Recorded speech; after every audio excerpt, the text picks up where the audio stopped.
வாழ்க வையகம், வாழ்க வையகம், வாழ்க வளமுடன். குரு வாழ்க, குருவே துணை. தியானமே யோகம், யோகமே ஞானம். தமிழ் ஆனந்த யோகம். வாழ்க வளமுடன்.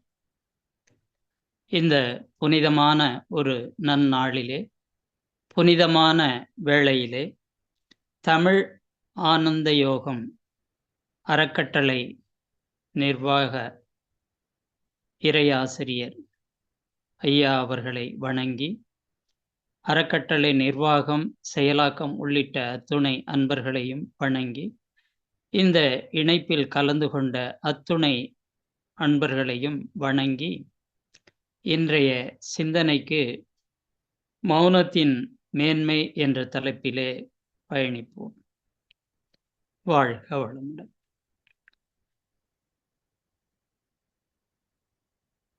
மனதை இதமாக வைத்திருப்பவன் மனிதன் என்றும், மனமில்லாத மனிதனும் இல்லை, மனதை அறிந்த மனிதனும் இல்லை என்று அருட்தந்தை வேதாத்ரி மகரிஷி அவர்கள் கூறியுள்ளார்கள். மனம், உடல், உயிர் என்ற மூன்றடுக்கு நிலையில் வாழ்கின்ற தன்மையை பெற்றவன் மனிதன் என்றும் கூறுகிறார். அப்படிப்பட்ட இந்த மனித குலத்திற்கு மிகவும் அவசியமானதாகவும் அத்தியாவசியமானதாகவும் இருப்பது இந்த மௌனம். மனிதராக பிறந்த அனைவருமே யோக சாதனையில் ஈடுபடுபவர்களாக இருந்தாலும் சரி, சராசரி வாழ்க்கையில் வாழும் மனிதர்களாக இருந்தாலும் சரி, இந்த மௌனத்தை தெரிந்தோ தெரியாமலோ கடைபிடித்து கொண்டு தான் இருக்கிறோம். காரணம் என்னவென்றால், குழப்பமான ஒரு மனநிலையிலே எடுக்கின்ற எந்த முடிவும் சரியாக இருக்காது. உணர்ச்சி வயப்பட்ட மன அலைச்சூழல் நிறைந்த நிலையிலே எடுக்கின்ற முடிவும் அது சரியாக இருக்காது. அப்படிப்பட்ட சூழ்நிலையில் பதட்டமாக இருக்கின்ற பொழுது, அந்த நேரத்தில் பெரியவர்கள் நீர் அருந்துவதற்காக கொடுப்பார்கள். அது மனதை சற்று சமநிலைக்கு கொண்டு வரும் என்ற காரணத்தினால். நம்முடைய முன்னோர்களுடைய பழக்க வழக்கத்திலும் பார்த்தோமானால், நம்முடைய இல்லத்திற்கு வருபவர்களுக்கு முதலில் அருந்துவதற்கு நீர் கொடுக்கும் ஒரு வழக்கத்தை தான் வைத்திருக்கிறார்கள். இது அவர்கள் எவ்வாறுபட்ட சூழ்நிலையிலிருந்து வந்தாலும் அந்த மனநிலை சமநிலைக்கு ஏற்படுவதற்கான ஒரு முறையாக இருக்கலாம். அப்படித்தான் இருந்திருக்கிறது. அப்படிப்பட்ட ஒரு அமைதி நிலை, மௌன நிலை, அது இக வாழ்க்கைக்கும் பர வாழ்க்கைக்கும் மனிதனுக்கு அவசியமான ஒன்றாக இருக்கிறது. ஆனால் இந்த மௌனம் என்பதை பேசாமல் இருப்பது என்று ஒரு சிலர் கருதுகின்றனர். சைகையால் பேசிக்கொள்வது, வாய் பேசாதிருப்பது, எழுதி காட்டுவது என்றெல்லாம் வைத்திருக்கிறார்கள். ஆனால் ஆரம்ப நிலையில் மௌனம் என்று சொல்லுகின்ற பொழுது அது சற்று சிரமமாகத்தான் இருக்கும். ஏனென்றால் மனம் இல்லாத மனிதன் வாழ்க்கை இல்லை. மனம் பகலில் ஓடிக்கொண்டே இருக்கும், இயங்கிக் கொண்டே இருக்கும் மனிதனுக்கு. இரவிலும் அந்த மனம் இயக்கத்தில் இருப்பதற்கு அடையாளமாக கனவாக வந்து கொண்டிருக்கும். அப்படித்தான் இந்த மன இயக்கம் தொடர் ஓட்டமாக இருந்து கொண்டிருக்கின்றது மனிதனிடத்தில். அப்பொழுது ஆரம்ப நிலையில் மௌனத்தில் நாம் நம்முடைய எண்ணங்களை கவனித்து பழகுகின்ற பொழுது, மெல்ல மெல்ல நம்மிடம் இருக்கின்ற பலவீனமான எண்ணங்கள் நம்மிடமிருந்து வெளியேறும். நம்முடைய மனம் பலப்பட்டு பலமான ஒரு நிலைக்கு, மனவளம் பெற்ற நிலைக்கு தயாராகும். ஆகவே அந்த மனதின் ஓட்டத்தை, மனதில் ஏற்படும் எண்ணங்களை நாம் கவனிக்கின்ற பொழுது இது நமக்கு சாத்தியமான ஒரு நிலைக்கு கொண்டு செல்லும். யோக வாழ்க்கையிலே இருந்த ஆரம்ப காலத்தில் இருந்த பல யோகிகளும் ஞானியர்களும் இதை ஆராய்ந்து பார்த்திருக்கிறார்கள். ஆரம்ப காலத்தில் தங்கள் குருவை பற்றி அவர்கள் எண்ணிய எண்ணம், பிறகு உணர்ந்த நிலையில் குருவை பற்றிய எண்ணம், இரண்டையும் ஒப்பிட்டு பார்க்கும் பொழுது ஆரம்ப நிலையில் அவர்கள் எண்ணியதை நினைத்து வருத்தப்பட்டும் இருக்கிறார்கள். அப்படி அந்த ஒரு நிலை மனதிற்கு ஏற்படும். ஏனென்றால் மாயை என்ற ஒரு நிலையிலேயே மனம் சிக்கி இருக்கின்றது. அதற்கு முக்கியமான காரணம் நம்முடைய கர்மவினை பதிவுகளே. அப்பொழுது இந்த மனம் தூய்மையாகின்ற பொழுதுதான் நம்முடைய உடலும் தூய்மையாகிறது, நம்முடைய ஆன்மாவும் தூய்மையாகிறது, கர்ம வினை பதிவுகள் கரைய ஆரம்பிக்கிறது, புதிய வினைகள் சேருவது தடுக்கப்படுகிறது. இப்படிப்பட்ட ஒரு நிலை நமக்கு ஏற்படுகிறது. அந்த மௌனம் தான் இறைவனுடைய மொழி என்றும் சொல்லுகிறார்கள். மௌனத்தின் ஆழத்திலேதான் தெய்வத்தின் குரல் கேட்கும் என்றும் சொல்லுகிறார்கள். அப்படிப்பட்ட இந்த மௌனத்திற்கு உதாரணமாக நாம் சொல்ல வேண்டுமானால், நாம் விரும்பி பிறக்கவில்லை, நம்முடைய பெற்றோரை தேர்ந்தெடுக்கவில்லை, இடத்தையும் தேர்ந்தெடுக்கவில்லை. ஆனால் தாயினுடைய கருப்பையில் வாழுகின்ற காலத்தில் நாம் எந்த முயற்சியும் செய்யவில்லை, அமைதியாகத்தான் இருந்திருக்கிறோம். நமக்கான அத்தனை செயலும் செய்யப்பட்டது. நாம் இந்த பூவுலகத்திற்கு வந்த பிறகு நமக்கான அத்தனையும் செய்து வகிக்கப்பட்டிருக்கிறது. ஆனால் நம்மிடம் பூவுலகத்திற்கு வந்த பிறகு மன இயக்கம் ஆரம்பித்தவுடன் நாம் நமது உண்மையை மறந்து விடுகிறோம், மறைக்கப்பட்டு விடுகிறது. அது நம் பதிவுகள் காரணமாகவும் சூழ்நிலை காரணமாகவும் மாயையில் சிக்கிக்கொள்ள வேண்டிய ஒரு நிலை ஏற்பட்டு விடுகிறது. அதனால் நமக்கு உண்மை நிலைத்தன்மை புரிவதில்லை. பிறகு முயன்று நாம் நம்மை செம்மைப்படுத்துகின்ற பொழுது உண்மை நிலையை நாம் அறிய முடியும். அதுதான் மிகவும் முக்கியமான ஒன்று. இதை ஆரம்ப நிலையிலே நாம் அமைதியாக கவனித்தல். ஐயா சொல்லுவாங்க, ஞான ஆசிரியர் நன்மணி ஐயாவும், அமைதியாக கவனிக்கின்ற பொழுது நம்மிடம் இருக்கக்கூடிய தேவையில்லாத எண்ணங்கள் செயலிழப்புக்குள்ளாகும். அவை எந்த நிலையிலும் நம்மிடம் செயல்பாட்டிற்கு வராது.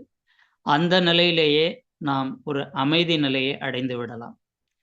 அதன் பொருட்டு நம்மிடம் இருக்கின்ற கர்மவினை பதிவுகளும் படிப்படியாக கரைய ஆரம்பித்துவிடும்.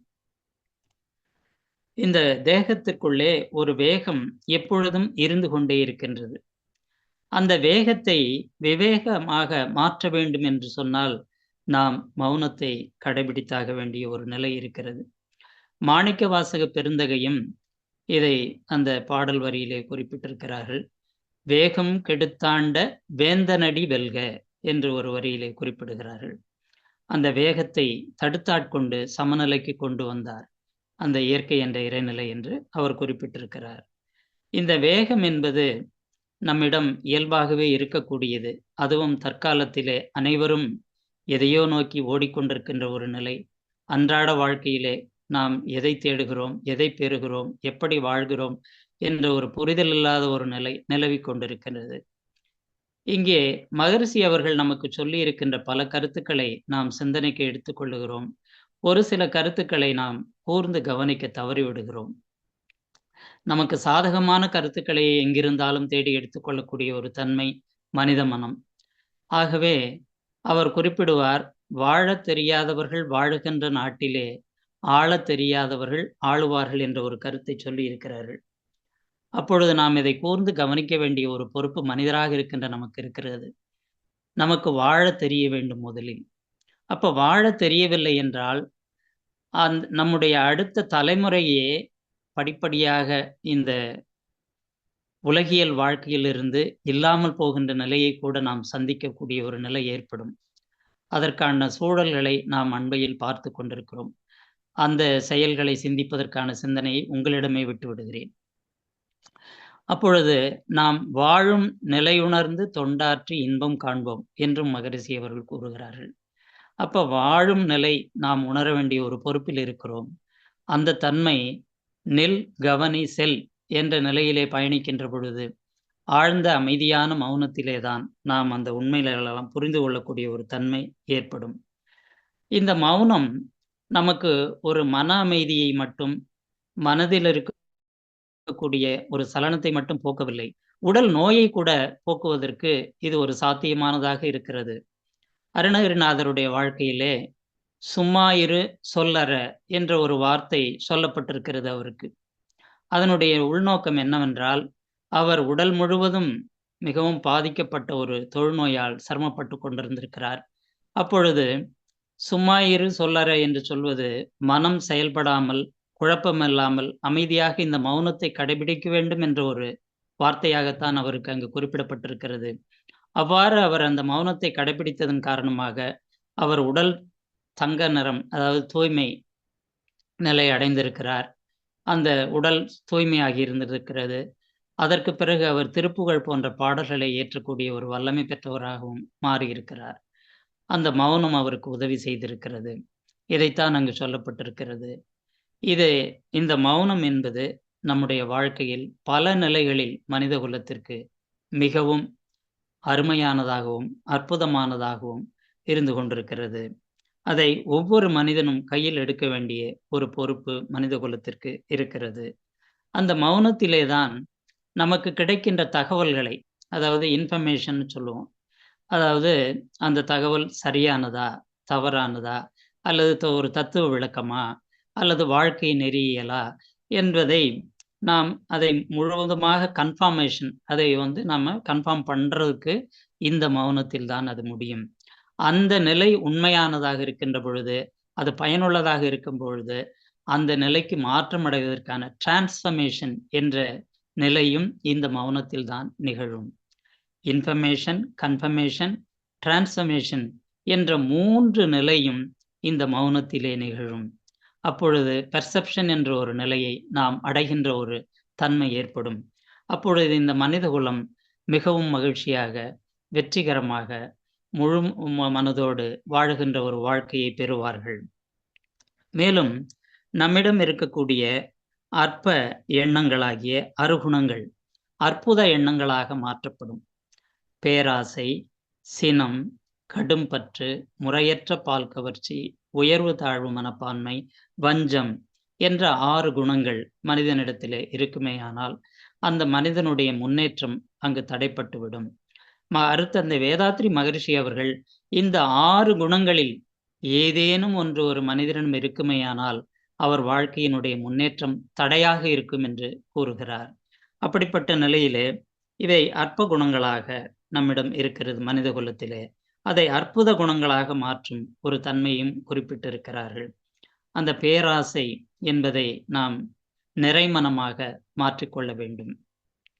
அப்பொழுது அது அற்புத குணமாகிறது. அந்த சினம் என்ற ஒன்று வருகிறது.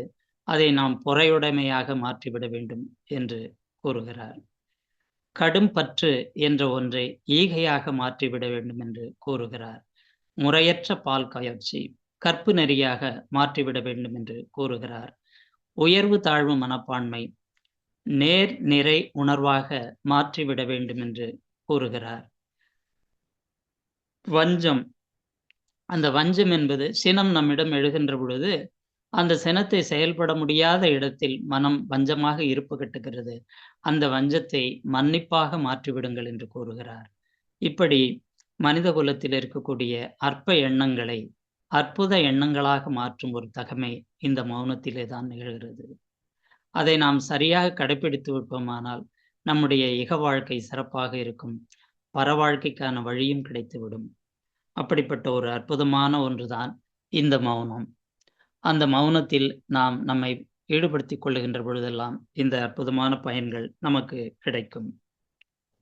இந்த மௌனம் நம்மை ஈன்ற தாய் தந்தை செய்யாததையும், அரசியல் வித்தகர்கள் செய்யாததையும், ஆட்சியாளர்கள் செய்யாததையும், விஞ்ஞானிகள் செய்யாததையும், நுட்பமான எழுத்தாளர்கள் செய்யாததையும் நமக்கு செய்யும். அப்படிப்பட்ட ஒரு சிறப்பானது இந்த மௌனம். ஏனென்றால் இந்த மௌனம் எல்லா நிலைகளிலும் நமக்கு உறுதுணையாக இருக்கும். நம்மை எந்த சூழ்நிலையிலும் வீழ்ந்து விடாமல் பாதுகாக்கும். நமக்கு ஒரு பாதுகாப்பு அரணாக நிற்கும். நம்மை பாதுகாக்கக்கூடிய ஒரு அற்புதமானதாக இருக்கும். இந்த மௌனம் ஒரு மனிதனிடம் நிலை பெற்று விடுமானால் அந்த மௌனமே தவமாகிவிடும். நாம் தவம் என்று செய்கின்ற அந்த செயல்கள் எல்லாம் படிப்படியாக மௌனமே தவமாகிவிடும். அந்த மௌனம் நம்மை வழிநடத்த ஆரம்பித்துவிடும். அந்த மௌனம் நம்மை வழிநடத்துவது போல் நம்மை சுற்றி இருக்கிற புற சூழ்நிலைகளையும் வழிநடத்தக்கூடிய ஒரு தாக்கத்தை ஏற்படுத்திவிடும். அந்த ஆளுமை பெற்ற மனிதனாகிவிட முடியும் மௌனத்தில் சிறந்தவர்கள். அப்படிப்பட்ட ஒரு பயனை கொடுக்கக்கூடியதுதான் இந்த மௌனம் என்பது.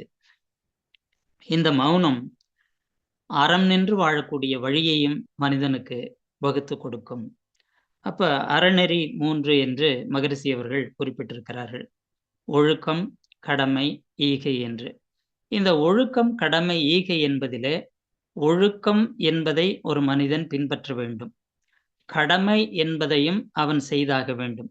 ஏனென்றால் இந்த கடமை என்பது இங்கே இந்த சமுதாயம் ஒவ்வொரு தனி மனிதனுக்கும் பல்வேறான ஒரு செயல்பாட்டினை வழங்கிக் கொண்டே இருக்கிறதுனாலும் அந்த வாழ்க்கை செயல்பாட்டினை நடத்துவதற்கு அதன் பொருட்டு ஐவகை கடமைகள் என்று குறிப்பிடுகிறார்கள். தான், குடும்பம், சுற்றம், ஊர், உலகம். இந்த ஒன்றில் மற்றொன்று ஆற்றுகின்ற கடமையில் கெடாமல் பார்த்து கொள்ள வேண்டும் என்றும் சொல்லுகிறார்கள்.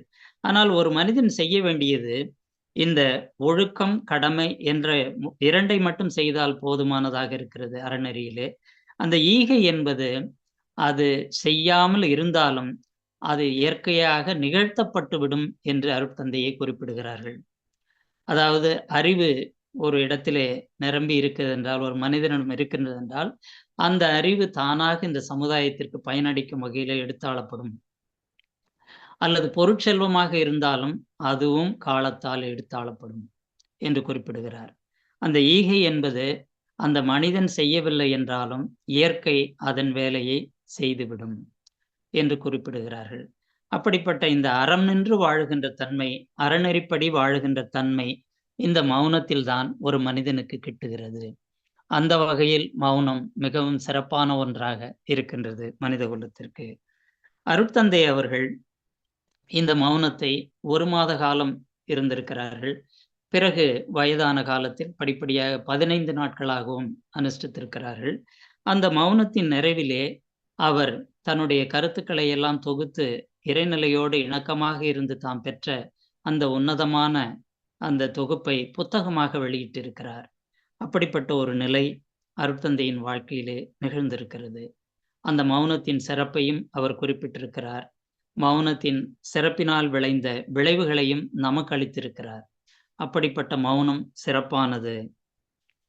இந்த மௌனம் பல யோகிகள், மகான்கள், சித்தர்கள் வாழ்க்கையில் ஒரு பல முக்கிய ஒரு பரிமாணத்தை ஏற்படுத்தி இருக்கிறது. புத்தருடைய வாழ்க்கையிலும் இது தவிர்க்க முடியாத ஒன்று. அங்கேயும் இது நிகழ்ந்திருக்கிறது. இப்பொழுது நாம் ஜனநாயக நெறிமுறைப்படி வாக்களித்து ஆட்சியாளர்களை தேர்ந்தெடுக்கிறோம். ஆனால் முற்காலத்தில் அரச பரம்பரையத்தின் ஆட்சியை நாம் வாழ்ந்திருக்கிறோம் முன்னோர்கள் காலத்திலே. அந்த அரசன் தான் இந்த உலகத்தை விட்டு போகும் பொழுது தன் பிள்ளை ஆட்சி செய்ய வேண்டும் என்று விரும்புவார். ஆனால் அவர் ஆட்சி செய்ய வேண்டும் என்று விரும்புவது தன்னுடைய வாரிசை ஆளுமைக்கு உட்படுத்தப்பட வேண்டும் என்ற நோக்கத்தில் அல்ல. அந்த அரசன் வாழ்ந்த காலத்தில் ஒரு 40% மட்டுமே மக்களுக்கு அவர் உழைத்து பயன்பட்டிருப்பார். மீதமுள்ள 60% செய்வதற்கு தன்னோடு வாழ்நாளில் உடனிருந்து பழகிய தன் மகன், தன் பிள்ளைதான் அதை செய்ய முடியும் என்ற காரணத்தினால் தன் பிள்ளைக்கு அந்த பணியை விட்டு தன் பிள்ளையிடம் செய்வதற்கு அந்த உத்தரவை கொடுத்து விட்டு செல்லுவார். அப்படித்தான் இருந்தது. அரசன் வாழ்க்கை என்பது மக்களுக்கு செய்யும் சேவையின் அடிப்படையிலே அந்த வாழ்க்கை இருந்தது. அந்த நிலையிலே புத்தர் அவர் தனியாக சென்று ஞானம் பெற்றிருக்கிறார். அப்படி பெற்ற ஞானத்தினால் அவர் தன் தந்தை அரசராக இருந்து இந்த சமுதாயத்திற்கு செய்வதை விட இந்த உலகத்திற்கு அவர் மிகச்சிறப்பான பல செயல்களை செய்திருக்கிறார். அது அவருடைய மௌனத்தில் நிகழ்ந்ததுதான். அந்த மௌனத்தின் ஞானம்தான் இன்றளவிலும் பேசப்படுகிறது. ஆண்டுகள் பல கடந்தாலும் அது பல மனிதர்களுக்கு தன்னை மேம்படுத்திக் கொள்ளவும், இந்த சமுதாயத்தை மேம்படுத்திக் கொள்ளவும், உன்னதமான வாழ்க்கையை பெறுவதற்கும் பேருதவியாக இருந்து கொண்டிருக்கிறது. புத்தர் வாழ்கின்ற காலத்திலே புத்தரிடம் வந்து இருப்பவர்கள் அனைவருமே ஞானிகளாக ஆனதில்லை. ஆனால் புத்தரோடு இருக்கின்ற அனைவருமே ஏதோ ஒரு வகையில் பாதுகாப்புள்ளவர்களாக இருந்தார்கள். ஏனென்றால் அவருடைய கர்மவினை பதிவின் அடிப்படையிலே வேறு எங்கேனும் இருந்திருந்தார்கள், வேறு ஏதாவது சிக்கலில் மாட்டிக்கொண்டு உழன்று சிரமப்பட்டிருப்பார்கள். ஆனால் அங்கே அவர்கள் இருந்ததனால் பாதுகாப்பாக இருந்தார்கள். புத்தரிடம் இருக்கின்ற பெருமையை பெற்றார்கள். அவர்களுடைய வாழ்க்கை உன்னதமாக இருந்தது. இறுதி காலமும் உன்னதமாக இருந்தது. பெரும்பாலும் அவரிடம் இருந்த அனைவருமே புத்த பிட்சுகளானார்கள். அப்படிப்பட்ட நிலை இருந்தது. புத்தரிடம் ஏதேனும் கேள்வி கேட்க வந்தால் அவரிடம் அமைதியாக இருந்து கொண்டிருக்கும் பொழுது ஒரு சில நாட்களில் அந்த கேள்விக்கான பதிலும் கிடைத்துவிடும், கேள்வி கேட்கவும் மறந்து விடுவார்கள் என்ற நிலைதான் இருக்கும். ஆனால் ஒரு நபர் மட்டும் புத்தரை சந்திக்கின்ற பொழுது அவரிடமே நீண்ட நாட்கள் இருந்திருக்கிறார். புத்தர் வெளிநாடுகளெல்லாம் செல்லுகின்ற பொழுதும் அவருடனே சென்றிருக்கிறார். ஆனால் அப்பொழுது புத்தரிடம் சொல்லுகிறார், நீங்கள் அவசியம் உங்களுடைய நாட்டிற்கு திரும்ப வேண்டும், நீங்கள் உங்கள் குடும்பத்தாரை பார்க்க வேண்டும் என்றெல்லாம் குறிப்பிடுகிறார். அப்பொழுது புத்தர் சிந்திக்கிறார், இங்கே நான் பேசிய பேச்சையெல்லாம் நீ கேட்கவில்லையா என்று கேட்கிறார். இல்லை, உங்கள் பேச்சை கேட்டால் நான் மாறிவிடுவேன் என்பது எனக்கு தெரியும், அதனால் என் காதுகளில் பஞ்சை வைத்துக் கொண்டிருக்கிறேன், இதோ பாருங்கள் என்று காட்டினார். புத்தருடைய பேச்சு அவருடைய காதுக்கு போகாத வகையிலே அவரை காத்து கொண்டிருந்திருக்கிறார். அதனால்தான் அவர் அந்த எண்ணத்தோடு புத்தரிடம் கடைசி வரை அதை சொல்லக்கூடிய ஒரு தன்மை பெற்றவராக இருந்திருக்கிறார். அப்படி சொல்லுகின்ற பொழுது புத்தர் அங்கே அதை ஏற்றுக்கொண்டார். இது நமக்கு விதிக்கப்பட்டது, ஆகவே நாம் சென்றுதான் ஆக வேண்டும் என்று தன் குடும்பத்தை சென்று சந்தித்ததாகவும் ஒரு செய்தி புத்தருடைய வாழ்க்கையில குறிப்பிடப்படுகிறது. அப்படிப்பட்ட ஒரு உன்னதமான நிலை. நமக்கு ஒரு செய்தி வருகிறது என்றால் அதை சொல்லுபவர் சாதாரண மனிதரா அல்லது ஞானம் பெற்றவரா என்று இல்லாமல் அந்த செய்தி எத்தகையது, அது எப்படிப்பட்டது, என்ன செய்ய வேண்டும் என்று சிந்திக்கக்கூடிய ஒரு உன்னதமான நிலையும் அங்கே புத்தருக்கு உணர்த்தியது. அது அவருடைய மௌனத்தின் ஞானத்தினால் கிடைத்த ஒரு அற்புதமான பேராற்றலும் பேரறிவும் தான். அப்படிப்பட்ட ஒரு புத்தர் அந்த நாட்டிலே பல செயல்களை சிறப்பாக வாழும் காலத்திலேயும் வாழ்ந்து முடிந்த பிறகும் வாழ்ந்து கொண்டிருக்கின்ற அந்த தன்மையிலே செய்திருக்கிறார். இது மௌனத்தால் நிகழ்ந்ததுதான். அந்த புத்தம் என்பது ஏதோ புத்தரை போல் ஆவது என்பதில்லை. அங்கு புத்த நிலை என்று சொன்னால் அதுதான் உண்மை நிலை. உண்மை நிலை தெளிவு, அந்த ஒரு தன்மை ஏற்படுகிறது. அதைத்தான் அந்த புத்தர் தான் காலத்தில் வடிவமைத்தார். அதுவே இன்றளவு வரை விபாசனா என்ற ஒரு பயிற்சியின் மூலம் மூச்சை, சுவாசத்தை கவனிக்கக்கூடிய ஒரு பயிற்சியாக வைத்திருக்கிறார்கள். அதில் பல பேர் பயன்பட்டு கொண்டிருக்கிறார்கள். அது சிறப்பாக இருந்து கொண்டிருக்கின்றது அந்த மௌனம். இப்படிப்பட்ட ஒரு நிலைதான் மௌனத்தின் சிறப்பு. இங்கே புத்தர் மூலமாகவும் நாம் புரிந்து கொள்ளலாம். இங்கு இந்த மனித குலத்திலே நாம் பெரும்பாலும் ஒரு சிக்கல், சிரமம் ஏற்பட்டு விட்டால் நாம் யாரையேனும் அணுகி அதற்கு ஒரு ஆறுதலாகவும் ஆலோசனையாகவும் கேட்கின்ற ஒரு நிலையில் தான் வாழ்ந்து கொண்டிருக்கிறோம். ஆனால் இன்றைய சூழ்நிலையில் யாரை கேட்பது, எங்கே போவது, எப்படி அணுகுவது என்றெல்லாம் ஒரு கேள்வி நிலை இருந்து கொண்டிருக்கின்றது. பிறர் நமக்கு சொல்லுவதை டியூஷன் என்று சொல்லுகிறோம். ஆனால் நமக்குள்ளாகவே அந்த பதில் கிடைத்து விட்டால் அதை இன்ட்யூஷன் என்று சொல்லுகிறோம். அதுதான் உள்ளுணர்வு என்று சொல்லுகிறோம். அந்த உள்ளுணர்வு மௌனத்தின் ஆழத்திலே நமக்கு கிடைத்துவிடும். அது படிப்படியாக நம்முடைய தன்னுணர்வில் மேலோங்க செய்துவிடும். அப்பொழுது நமக்கே எல்லாம் புரிய ஆரம்பிக்கும். எது சரியது, எது சரி, எது தவறு, என்ன செய்யலாம், எப்படி செய்யலாம் என்பதெல்லாம் நமக்கு புரிய வரும். அப்படிப்பட்ட ஒரு நிலை இந்த மௌனத்திலே நமக்கு கிடைக்கும். அந்த தன்னுணர்வு மேலோங்குகின்ற பொழுது இந்த பிரபஞ்சத்தின் பல உண்மைகள் நமக்கு புரிய ஆரம்பிக்கும். அப்பொழுது வாழ்வின் நோக்கம் நமக்கு புரிய ஆரம்பிக்கும். அந்த வாழ்வின் நோக்கம்தான் இறைநிலை நாடிய அறிவின் முழுமை பயணம் என்று அருட்தந்தை வேதாத்ரி மகர்ஷி அவர்கள் கூறுகிறார்கள்.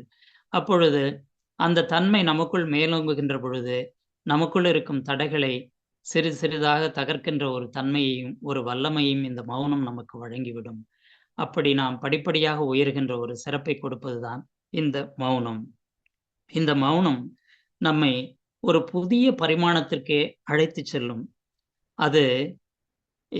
அதை நாம் வார்த்தையால் விளக்குவதற்கே முடியாத ஒன்று. அதால் மௌனத்தை மௌனத்தால் தான் உணர்த்த முடியும், விளங்க முடியும், விளங்கிக் கொள்ள முடியும் என்று கூட சொல்லுவார்கள். ஏனென்றால் மௌனம் அத்தகைய சிறப்பு வாய்ந்தது. ஆயினும் மௌனத்தை கையில் எடுப்பதற்காக நாம் இந்த தலைப்பிலே மௌனத்தின் மேன்மை, மௌனத்தின் சிறப்பு என்று நாம் உரை நிகழ்த்த வேண்டிய ஒரு பொறுப்பு இருக்கிறது. அது நம்மை படிப்படியாக உயர்த்தி கொண்டே செல்லுகிறது. இந்த மௌனம், அதாவது டு எர் இஸ் காமன் என்று சொல்லுவார்கள். மனித இனத்திலே தவறு என்பது இயல்பான ஒன்றுதான். ஆனால் அந்த தவறு சிறிதாக இருக்கின்ற பொழுதே அதை தெரிந்து கொள்ள மனிதன் முயற்சி செய்து விடுவானே, ஆனால் அவன் உன்னத நிலையை நோக்கி பயணிப்பான். ஆனால் அந்த தவறு உயர்ந்த நிலைக்கு போகுமேயானால், அடுத்த நிலைக்கு போகுமேயானால், அது தப்பாக மாறிவிடும். அந்த தப்பு என்பது தான் செய்கின்றதை நியாயப்படுத்துகின்ற, இது சரியானதே என்று சொல்லுகின்ற ஒரு தன்மைக்கு கொண்டு சென்றுவிடும். அது படிப்படியாக அடுத்த நிலையை நோக்கி போகின்ற பொழுது, அது குற்றமாகிவிடும். அந்த குற்றம் என்ற ஒரு நிலைக்கு சென்று விடுமேயானால், அந்த குற்றம் நிறைந்த மனது அமைதி பெறுவது என்பது சாதாரண விஷயம் அல்ல. அது சாத்தியமான ஒன்றல்ல.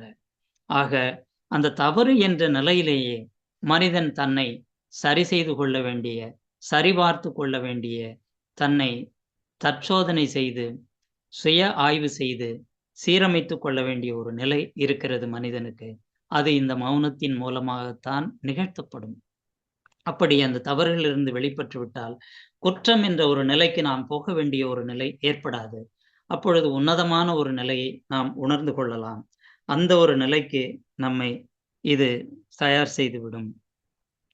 இந்த நிலை கல்வி பயின்றவர்களாக இருந்தாலும் சரி, கல்வி பயிலாதவர்களாக இருந்தாலும் சரி, சராசரி பாமர மக்களாக இருந்தாலும் சரி, எல்லோருக்குமே உன்னத ஞானத்தை வழங்கக்கூடியது இந்த மௌனம். ஏனென்றால், யோகிகளும், சித்தர்களும், மகான்களும் எந்த பள்ளிக்கூடத்திலும், எந்த பல்கலைக்கழகத்திலும் படித்தவர்கள் அல்ல. எந்த யோகா சென்டரிலும் படித்தவர்கள் அல்ல. ஆனால், இயற்கை என்ற இந்த பேராற்றல், பேரறிவோடு ஒருங்கிணைந்து வாழ்ந்து உன்னத நிலை அடைந்தவர்கள்தான். அப்படிப்பட்ட ஒரு நிலையை பெற்றிருக்கிறார்கள்.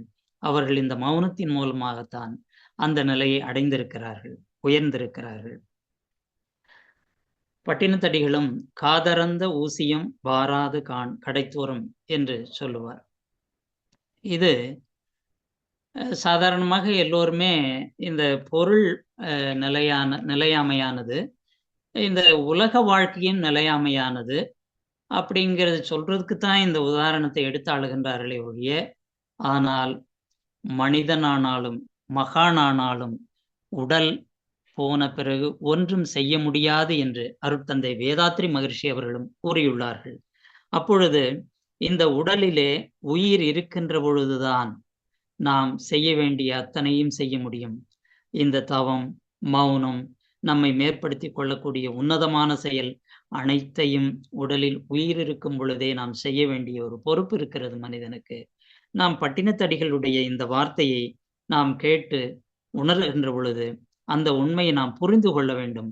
அதன் அடிப்படையில் தான் பட்டினத்தடிகளும் இந்த வார்த்தையை குறிப்பிட்டிருக்கிறார்கள். அதனால்தான் அவர் நிலையாமையான அந்த வாழ்க்கையை உணர்ந்து, நிலையாமையான அந்த செல்வத்தை அங்கேயே விட்டுவிட்டு, நிலையான ஒன்றை தேடி புறப்பட்டு ஞானம் பெற்று வாழ்ந்தார். இன்றளவும் வாழ்ந்து கொண்டிருக்கிறார், வழிகாட்டி கொண்டிருக்கின்றார். அப்படிப்பட்ட ஒரு நிலையை அவர் அடைந்ததும் மௌனத்தில்தான். அத்தகு சிறப்பு வாய்ந்ததுதான் இந்த மௌனம். இன்னும் இந்த மௌனம் என்பது ஒவ்வொரு மகான்கள், ஒவ்வொரு சித்தர்கள், ஞானிகள் வாழ்க்கையிலும் பல பரிமாணங்களில் அவர்களை ஒவ்வொரு நிலைக்கு உயர்த்தி அவர்களை சிறப்பான செயலாக்கத்திற்கு உட்படுத்தி இருக்கிறது. இந்த சமுதாயத்தில் அவர்கள் செயலாக்கம் புரிந்திருக்கிறார்கள், இன்னும் புரிந்து கொண்டிருக்கிறார்கள். உடல் இருக்கின்ற நிலையிலோ, அணுக்களாக கலந்த நிலையிலோ, பஞ்சபூதங்களோடு கலந்த நிலையிலோ அவர்கள் அவ்வாறு செயல்பட்டு கொண்டிருக்கிறார்கள். இங்கே இந்த பிரபஞ்ச ரகசியத்தை கூட நாம் உற்று நோக்குவோமானால் அது மௌனமாகத்தான் இயங்கிக் கொண்டிருக்கிறது. இந்த பஞ்சபூதம் வரை நாம் பார்க்கின்ற பொழுது அந்த பஞ்சபூதங்களும், இந்த விண்ணில் இருக்கின்ற கோள்களும், நட்சத்திரங்களும் அனைத்துமே மௌனமாக தன் வேலையை செய்து கொண்டிருக்கிறது. எந்த விதமான ஆரவாரமும், ஆர்ப்பரிப்பும், ஆர்ப்பாட்டமும் இல்லாமல் அவை மௌனமாகத்தானே இயங்கிக் கொண்டிருக்கிறது. அதனால்தான் அது ஒரு இயக்க ஒழுங்காக அந்த இறையின் கோட்பாட்டின் அடிப்படையிலேயே இயங்கிக் கொண்டிருக்கின்றது. ஆனால் ஆறறிவுப்பட்ட மனிதன் இங்கே முரணான செயல்பாட்டினால் அவன் சரியாக இயங்க முடியவில்லை. தன் மனமும் உடலும் உயிரும் ஒரே நேர்கோட்டில் செயல்படவில்லை. அந்த இறை தன்மையின் இயற்கை தன்மைக்கு மாறாக செயல்படக்கூடிய முரண்பாடான ஒரு நிலைதான் இந்த சமுதாயத்தில் இருக்கின்றது. அது பார்க்கின்ற பொழுது இந்த வாழ்க்கை ஒரு தோல்வியுறும் வாழ்க்கையாகத்தான் இருக்கிறது. அதை ஆங்கிலத்தில் ஃபெயிலியர் லைஃப் என்று சொல்லுகிறார்களே, அப்படித்தான் இருக்கின்றது. தினமும் இந்த மனிதன் என்ன செய்து கொண்டிருக்கிறான்? காலையில் எழுந்து குளிப்பது, சாப்பிடுவது, பின்பு வெளியே செல்வது, ஒரு 10 பேரிடம் தன்னை வலியுறுத்தி அவர்களுடைய ஏமாற்றத்துக்கு உட்படுத்துவது, தான் 10 பேரிடம் ஏமாறுவது, இப்படியான ஒரு சுழற்சி முறையிலே தான் வாழ்க்கை இயங்கிக் கொண்டிருக்கின்றது. இவை எல்லாவற்றையும் விட மனிதன் சிந்திக்க வேண்டிய மிக முக்கியமான ஒரு கட்டம் இருக்கிறது. வெளியிலிருந்து ஏமாறுவதை விட மனிதன் தன்னிடமே ஏமாந்து போகிறான். தன்னிடமே தோற்று போகிறான். காரணம், அவன் தன்னை அறியாத ஒரு காரணம்தான். தன்னை அறிந்து விட்டான் என்றால் அவன் தன்னிடம் இருக்கின்ற ஏமாற்றத்தை தவிர்த்து விடலாம். தன்னால் ஏற்படக்கூடிய பாதிப்பை அவன் தவிர்த்து கொள்ளலாம். அந்த நிலையை முதல் ஆராய்ச்சி செய்ய வேண்டிய ஒரு பொறுப்பு மனிதனுக்கு இருக்கிறது. அது தன்னை மன அமைதிக்கு உட்படுத்தி மௌனத்திலே ஆழ்ந்து செல்கின்ற பொழுதுதான் அது புரியும்.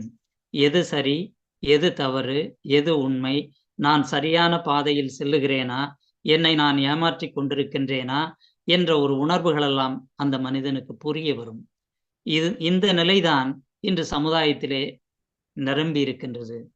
அதாவது ஒரு பொருளாதாரத்திலே மேம்பட்டவர்களாக இருக்கட்டும், இந்த உலகியல் சார்ந்த கல்வியிலே மேம்பட்டவர்களாக இருக்கட்டும், விஞ்ஞான துறையிலே இருப்பவர்களாக இருக்கட்டும், பொருளாதார நிபுணர்களாக இருக்கட்டும், மருத்துவர்களாக இருக்கட்டும், எந்த துறையில் வேண்டுமானாலும் இருக்கட்டும், எல்லோருமே ஏதோ நிறைவு பெற்று விட்டதாகவும், தான் செய்வதெல்லாம் சரி என்றேவும், ஒரு உயர்ந்த அதிகார பொறுப்பில் இருப்பவர்களாக இருக்கட்டும், சேவை நோக்கத்தில் இருப்பவர்களாக இருக்கட்டும், எல்லாருடைய மனமும் இப்படித்தான் இருக்கிறது. கூர்ந்து கவனித்தோமானால் ஒவ்வொருவரும் குறைந்தபட்சம் நம்மை சுற்றி இருக்கிற ஒரு 10 பேருக்காவது நம்மால் துன்பம் விளைந்து கொண்டிருக்கின்ற என்ற ஒரு பேருண்மையை நாம் புரிந்து கொள்ள முடியும். அந்த உண்மை புரிந்துவிட்டால் நாம் அந்த துன்பத்தை தவிர்க்கின்ற நிலையை பெறுவோம். நாம் நமக்கு ஏற்படுகின்ற துன்பத்தையும் தவிர்த்து கொள்ளுகின்ற நிலை ஏற்படும். இது மௌனத்தில் தான் நாம் ஆராய்ந்து கண்டுபிடிக்க முடியும். அந்த மௌனம் தான் நம்மை வழிநடத்தும். அப்படிப்பட்ட ஒரு சிறப்பானதுதான் இந்த மௌனம். அந்த மௌனம் ஒரு மனித வாழ்க்கையில் உன்னதமான ஒரு பரிமாணத்திற்கு அழைத்து செல்வது. அது ஒரு உன்னதமான வழியை காட்டக்கூடியது. அந்த நிலையிலே ஒரு சிறப்பான நிலையை அடைந்து விட முடியும். அப்படி போகின்ற மனிதன் தன்னுடைய வாழ்க்கையிலே தன்னை காத்து கொள்ளக்கூடிய ஒரு தகமையை பெற்று விடுவான். அது செல்ஃப் ரியலைசேஷன், தன்னை அறிதல்.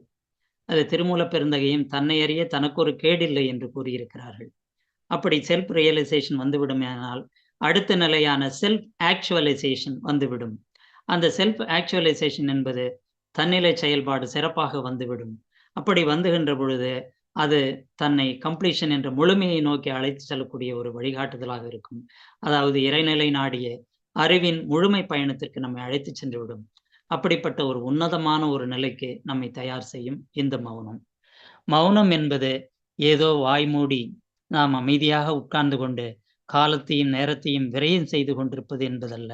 இந்த மௌனத்தை பிடிக்கின்ற காலத்திலே நம்முடைய உடலுக்குள் பலவிதமான மாற்றங்கள் நிகழ்கின்றது. நம்முடைய உடலுக்குள் இருக்கக்கூடிய ஜீவகாந்த சக்தி பெருகுகிறது. நம்முடைய உயிர் ஆற்றல் பெருகுகிறது. நம்முடைய மனத்தினுடைய திறமை மிகவும் சிறப்பாக வளர்ந்து நம்முடைய உன்னதமான நிலையை நோக்க பயணிக்க தயார் செய்கிறது. ஏற்கனவே நம் உடலில் இருக்கின்ற நோய், மனதில் இருக்கின்ற நோய், நம்முடைய கர்ம வினை பதிவுகள் படிப்படியாக சமநிலையை நோக்கி பயணிக்க ஏதுவாகிறது. இப்படிப்பட்ட உன்னதமான நிலைக்கு நம்மை அழைத்து செல்வதுதான் இந்த மௌனம்.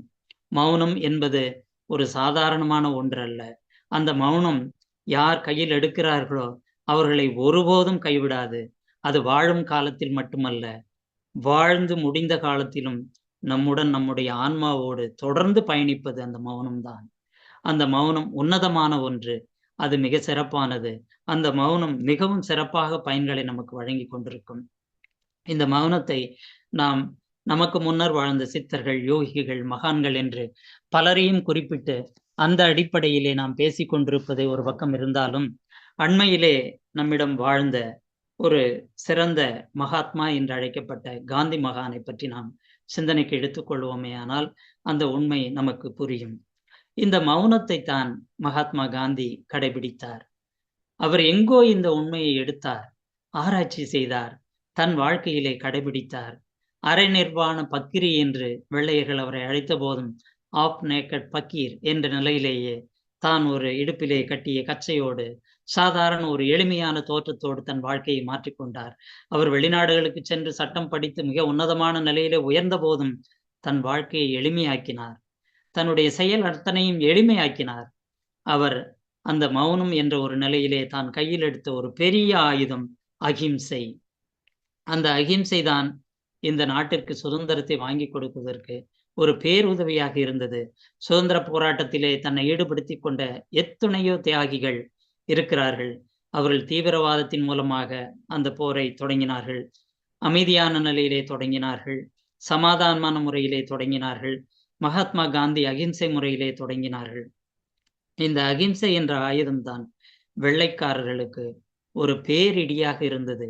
அவர்கள் எங்கு நோக்கினும் காந்தி, எங்கு பேச்சிலும் காந்தி, எதை பார்த்தாலும் காந்தி காந்தி என்று அவர்களுக்கு ஒரு பெரிய தலைவலி ஏற்பட்டு விட்டது. அதனால்தான் அவர்கள் இந்த சுதந்திரத்தை கொடுப்பதற்கு முன்வர வேண்டிய ஒரு நிர்பந்தம் ஏற்படுத்தப்பட்டு விட்டது.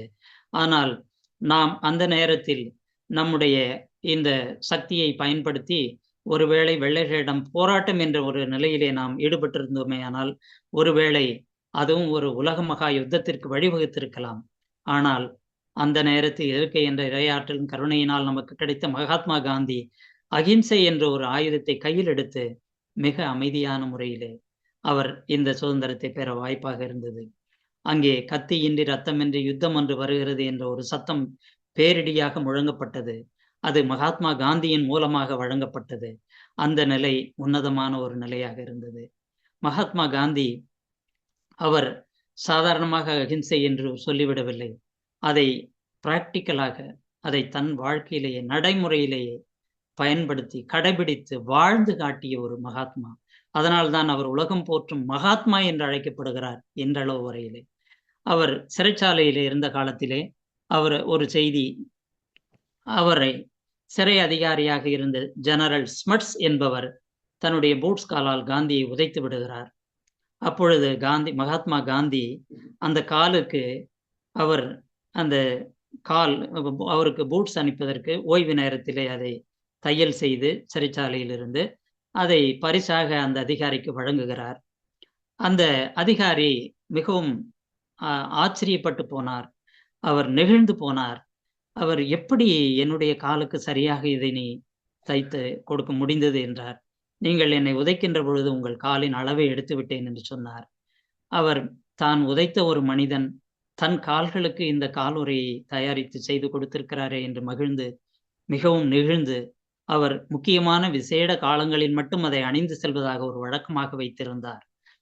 இயேசுநாதர் சொல்லுவார், ஒரு கன்னத்தை அறைந்தால் மறு கன்னத்தை காண்பியுங்கள் என்று. ஆனால் கீதையிலே உன் கன்னத்தில் அறைந்த கைகள் வலிக்குமே என்று அந்த கையை முத்தமிடு என்று சொல்லப்பட்டிருக்கும். ஆனால் பரிணாமத்தில் இன்னும் காந்தி மேலே போகிறார். தன் காலால் தன்னை உதைத்த அந்த கால்களுக்கு காலுறை தைத்து கொடுக்கிறார். பாருங்கள், அதுதான் அகிம்சை. அந்த அகிம்சை முறையை அவர் நடைமுறையிலே வாழ்ந்து காட்டினார் என்பதற்கு ஒரு சான்றாக இந்த நிகழ்ச்சி இன்றளவிலும் பேசப்படுகிறது. அவருடைய வாழ்க்கை வரலாற்றிலே குறிப்பிடப்பட்டிருக்கிறது. இது உலக வரலாற்றிலே குறிப்பிடப்பட்டிருக்கிறது. அப்படிப்பட்ட உன்னதமான ஒரு மகாத்மா காந்தி கையில் எடுத்த ஆயுதம் இந்த மௌனம், இந்த அகிம்சை, இந்த தவம். அதன் மூலம்தான் அவர் இன்றளவும் வாழ்ந்து கொண்டிருக்கிறார். அன்றும் வாழ்ந்து ஒரு உதாரண புருஷராக இருந்து இந்த நாட்டிற்கு சுதந்திரத்தை பெற்றுக் கொடுத்தார். அப்படிப்பட்ட ஒரு சிறப்பான ஒரு நிலைக்கு நம்மை வழிகாட்டியது இந்த மௌனம். அந்த மௌனம் அவர் இன்றளவும் நீங்க இந்தியாவினுடைய கரன்சி நோட்டுகளிலும் மகாத்மா காந்தியினுடைய படத்தை நாம் பார்க்க முடிகிறது. அப்பொழுது அவர் எதையுமே எதிர்பார்த்து வாழ்ந்ததில்லை. வாழ்ந்த காலத்திலும் வாழ்வுக்கு பிறகும் அந்த தோல உடல்களுக்கு பிறகும் எதையும் எதிர்பார்த்ததில்லை. ஆனால் இன்றளவும் நம்முடைய தேசத்திலும் அவர் தேசப்பிதா என்று பாராட்டப்படுகிறார். அவர் மகாத்மா என்று அனைவராலும் அழைக்கப்படுகிறார். அப்படிப்பட்ட ஒரு உன்னதமான நிலை அவருக்கு ஏற்பட்டிருக்கிறது. இது இந்த மௌனத்தினால் கிடைத்த ஒரு பெரிய ஒரு கொடைதான் அவருக்கு. மேலும் இந்த மௌனம் என்பது ஒரு மகத்தானது. அந்த மௌனத்தை சரியாக கையில் எடுக்கின்ற பொழுது அது சரியான பரிமாணத்திற்கு நம்மை அழைத்து செல்லும். மௌனம் சாதாரணமான ஒரு மொழி அல்ல, அது இறைவனின் மொழி, அந்த கடவுள் மொழி. அந்த மௌனத்தின் ஆழத்திலேதான் அந்த தெய்வத்தின் குரல் நமக்கு கேட்க ஆரம்பிக்கும். அந்த குரல் நம்மை மெதுவாக சரியான பாதைக்கு அழைத்து செல்லும். அது ஒருபோதும் நம்மை கீழே விழுந்து விடச் செய்யாது. அது எப்பொழுதும் எந்த நேரத்திலும் இந்த உலகத்திலே நமக்கான எத்துணை உறவுகள் இருந்தாலும், எத்துணை பொருட்செல்வங்கள் இருந்தாலும், எத்துணை அறிவு செல்வங்கள் இருந்தாலும், எல்லாம் கைவிட்டாலும் இந்த மௌனம், இந்த தவம் நம்மை ஒருபோதும் கைவிடாது. நம்மை அரணாக நின்று பாதுகாத்து நிற்கும். நம்முடைய வாழும் காலத்திலும், நம்முடைய தோலம் கடந்த நிலையிலும் நம்மை எப்பொழுதும் வாழ வைப்பது இந்த மௌனம்தான். அப்படிப்பட்ட ஒரு சிறப்பானது இந்த மௌனம். இந்த அகிம்சை என்ற ஒன்றை பதஞ்சலி தன்னுடைய சாமியத்தில், அதாவது சூத்திரம் என்று சொல்லக்கூடிய 35வது சூத்திரத்திலே குறிப்பிட்டிருக்கிறார். அகிம்சை என்றால் பிறரை துன்பப்படுத்தாமல் இருப்பது, பிறருடைய நலனை பாதுகாப்பது, மனதாலும் வார்த்தையாலும் பிறரை துன்பப்படுத்தாமல் இருப்பது. அப்படிப்பட்ட ஒரு தகமை ஏற்படுகின்ற பொழுது தன்னை சுற்றி நிகழக்கூடிய அத்துணை இன்னல்களையும் சகிப்புத்தன்மையோடு ஏற்றுக்கொள்வது என்று குறிப்பிட்டிருக்கிறார். அந்த நிலை அங்கே தன்னை சுற்றி இருக்கக்கூடிய பகைமையை முற்றிலுமாக மாற்றிவிடும். அங்கு ஒரு இணக்கத்தை, ஒரு நேசத்தை ஏற்படுத்திவிடும். அந்த சூழல் மிகவும் உன்னதமாக, ஒரு இனிமையாக, ஏகாந்தமாக மாறிவிடும். அது மனித உயிரினத்தில் மட்டுமல்ல, விலங்குகளிடமும் இந்த தன்மை தாக்கத்தை ஏற்படுத்தி அங்கு ஒரு ஏகாந்த நிலை ஏற்படும் என்று குறிப்பிடுகிறார் பதஞ்சலி. அப்படிப்பட்ட ஒரு அகிம்சையை தான் மகாத்மா காந்தி கையில் எடுத்தார். அதனால்தான் அவர் உன்னதமான ஒரு நிலையை அடைந்தார், இன்றளவும் பேசப்படுகிறார். அந்த மௌனம் அந்த வகையிலே அவருக்கு பல சிறப்பான நிகழ்வுகளை ஏற்படுத்தி அந்த சிறப்பான ஒரு வழிகாட்டுதலாக அவருக்கு இருந்திருக்கிறது. ஏனென்றால் பதஞ்சலி அவர்கள்தான் இந்த இன்றைய யோகத்திற்கு தந்தையாக விளங்கி கொண்டிருப்பவர்.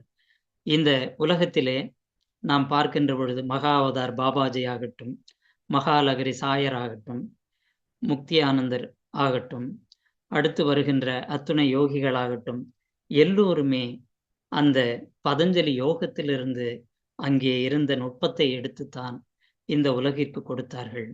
அந்த யோகத்திலிருந்து சில முறைகள் அந்த காலத்திற்கு தக்கவாறு, அந்த மனிதர்களுக்கு தக்கவாறு சற்று மாற்றி அமைக்கப்பட்டிருக்கலாமே ஒழியானால் அடிப்படை ஆதாரம் பதஞ்சலி யோகமாகத்தான் இருக்கிறது. அந்த பதஞ்சலி யோகத்திலிருந்துதான் இந்த யோகக்கலை வந்திருக்கிறது. அதனால்தான் அவர் யோகக்கலையின் தந்தை என்று குறிப்பிடப்படுகிறார். அப்படிப்பட்ட அந்த யோகம் இங்கு நம்முடைய நாட்டில்தான் உருவானது. அந்த யோகத்தை எடுத்துக்கொண்டு உலக மக்கள் இன்று பயன்படுத்தி கொண்டிருக்கிறார்கள். ஆனால் நாம் வாழுகின்ற இந்த நாட்டிலே அதை பற்றி சிந்திப்பதற்கு நேரமில்லை, செயல்படுவதற்கு நேரமில்லை என்று வாழ்நாளை வீழ்நாளாக கழித்து கொண்டிருக்கிறோம். இதை மகாபுருஷர்களும் சித்தர்களும் ஞானிகளும் தன் வாழ்நாளிலே குறிப்பிட்டிருக்கிறார்கள். வாழ்நாளை வீழ்நாளாக கழித்தேன் என்று சொல்லியிருக்கிறார்கள். அப்பொழுது எனக்கு ஒரு கேள்வி ஏற்பட்டது. இப்படிப்பட்ட உன்னதமான வாழ்க்கை வாழ்ந்தவர்களே இப்படி சொல்லியிருக்கிறார்களே, நாமெல்லாம் என்ன சொல்வது என்றெல்லாம் எனக்கு சிந்தனை ஏற்பட்டது. அப்பொழுதுதான் உண்மை புரிகிறது. நாம் வாழ்நாளை வீழ்நாளாக கழிக்காமல் நாம் மிக உன்னதமான நாட்களாக நம் வாழ்க்கையை உருவாக்க வேண்டுமென்றால், நம்முடைய ஒவ்வொரு நாளும் அற்புதமான நாட்களாக வேண்டுமானால், நாம் அற்புத நிலையை நோக்கி பயணிக்க வேண்டுமானால், நிச்சயம் மனிதர்களாகிய நாம் இந்த மௌனத்தை நம் வாழ்க்கையில் கடைபிடித்தே ஆக வேண்டும். இன்றைய இக்கட்டான இந்த சூழ்நிலையிலே நிச்சயம் மனித குலத்திற்கு வழிகாட்டக்கூடிய ஒரு தெளிவான ஒரு ஆயுதம் இந்த மௌனமாகத்தான் இருக்கும். அதை ஆயுதம் என்று சொல்வதை விட அதை நாம் சொல்லி அழைப்பதற்கு வார்த்தை இல்லை என்றே சொல்லலாம். ஏனென்றால் அது மௌனம். அந்த மௌனத்திற்கு மௌனமேதான் மொழி, அந்த மௌனத்திற்கு மௌனமேதான் சிறப்பு, அந்த மௌனத்திற்கு மௌனமேதான் மேன்மை, அந்த மௌனத்திற்கு மௌனமேதான் பயன், அந்த மௌனத்திற்கு மௌனமேதான் சாட்சி. ஏனென்றால் அந்த மௌனம் அவ்வளவு உன்னதமானது. இந்த பிரபஞ்சத்தின் பேராற்றலும் பேரறிவும் அப்படித்தான் இருக்கின்றது. அந்த மௌனத்திலே பல அற்புதங்களும் ரகசியங்களும் புதைந்து கிடக்கிறது. அதிலே ஆழ்ந்து செல்லுகின்றவர்கள்தான் அந்த உண்மை நிலை தன்மையை புரிந்து கொண்டு பல பரிமாணங்களை அடைய முடியும். இதுவே சத்தியமானது, சாத்தியமானது. இப்படிப்பட்ட மிக உன்னதமான மௌனத்தை நாம் மனிதர்களாகிய நம் வாழ்க்கையில் நிச்சயம் கடைபிடித்தாக வேண்டிய ஒரு கட்டாயத்தில், ஒரு பொறுப்பில், அடிப்படை கடமையாக இருக்கின்ற ஒரு உன்னத நிலையை அடைந்திருக்கிறோம். இதை தாண்டி அருட்தந்தை வேதாத்ரி மகரிஷி அவர்கள் வாழ்க்கையிலே நமக்கு மிக எளிய முறையிலே இந்த பயிற்சிகளை எல்லாம் மனவளக்கலை என்ற தளத்திலே தவம், சற்சோதனை, உடலுக்கு, உயிருக்கு, ஆன்மாவிற்கு என்றெல்லாம் தனித்தனியாக எளிமையாக கொடுத்திருக்கிறார். அப்படிப்பட்ட அற்புதமான ஒரு கலை. அதை மௌனத்தை கடைபிடிக்க வேண்டிய ஒரு நிலையும் காட்டியிருக்கிறார். தான் வாழ்க்கையிலே கடைபிடித்து நடைமுறையிலே அதை உலகிற்கு பறைசாற்றி இருக்கிறார். அவர் உணர்த்தி இருக்கிறார். அந்த ஒரு நிலையிலே நாம் அதன் அடிப்படையிலே அடிப்படை அடிச்சுவட்டை பின்பற்றி நடந்தோமானால் நிச்சயம் நம் வாழ்க்கையிலும் மிக உன்னதமான, மிக உயர்ந்த நிலையை அடைய முடியும். அந்த ஒரு சேவையைத்தான் தமிழ் ஆனந்த யோகம் நம் முன்னே எடுத்து செயலாற்றி கொண்டிருக்கின்றது. இதில் நம்மை நாம் ஈடுபடுத்தி அதை பயன்படுத்தி நம் வாழ்க்கையில் சிறப்பான பல நன்மைகளை பெற்று இந்த சமுதாயத்தில் உன்னத நிலையை அடைந்து பிறருக்கும் உன்னதமான ஒரு உதாரணமாக வழிகாட்டுவதற்கு அடையாளமாக இருந்து இந்த சமுதாய தொண்டாற்றி நல்ல நிலையில் வாழ்வாங்கு வாழ்வோம் என்று கூறி இந்த சிந்தனையை இத்துடன் நிறைவு செய்து கொள்கிறேன். நன்றி, வணக்கம்.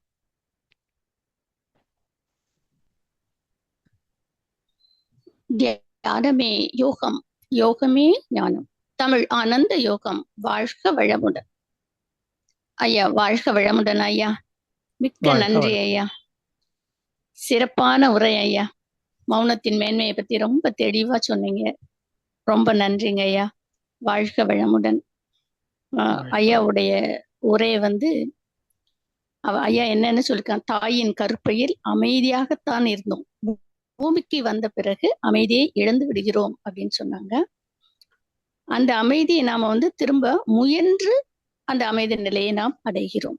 அப்புறம் வேகத்தை விவேகமாக மாற்றுவதற்கு இந்த மௌனம் உதவியாக இருக்கிறது அப்படின்னு சொல்லியிருக்காங்க.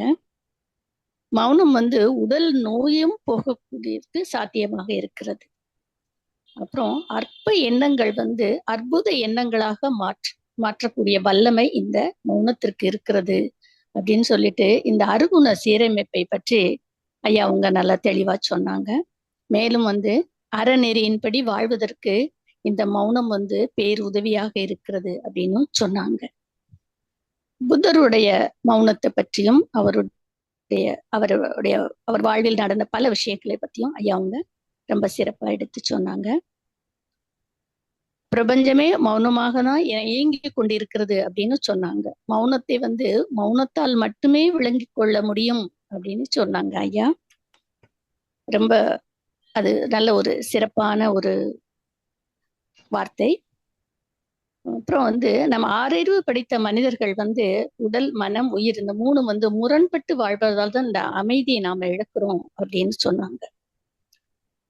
அப்போ இந்த பிரபஞ்சம் எப்படி மௌனமாக இயங்கி கொண்டு இருக்கும்போது அதனுடைய இயக்கம் சீராக அந்த ஒழுக்கம் தவறாம அந்த இயக்க ஒழுங்கோடு இயங்கி கொண்டிருக்கிறதோ அதே போல நாமும் இந்த அமைதியை இழக்காம இருப்பதற்கு இந்த மௌனம் உதவியாக இருக்கும் அப்படின்னு ஐயா அவங்க சொன்னாங்க. மௌனம் நம்மளை ஒரு உன்னத நிலைக்கு அழைத்து செல்லும். மேலும் மௌனம் தன்னை அறியவும் தன்னை காத்து கொள்ளவும் உதவியாக இருக்கு அப்படின்னு ரொம்ப சிறப்பா மௌனத்தை பற்றி ஐயா அவங்க எடுத்து சொன்னாங்க. ஐயா அவங்கள அனைவரும் துரிய நிலையிலிருந்து வாழ்த்திடலாம். மூத்த ஆசிரியர் சரவணன் ஐயா அவர்கள் வாழ்க வளமுடன். அவர்களின் அன்பு குடும்பம் வாழ்க வளமுடன். அவர்களின் ஆன்மீக தொண்டு வாழ்க வளமுடன். வாழ்க வளமுடன் ஐயா. நன்றி ஐயா.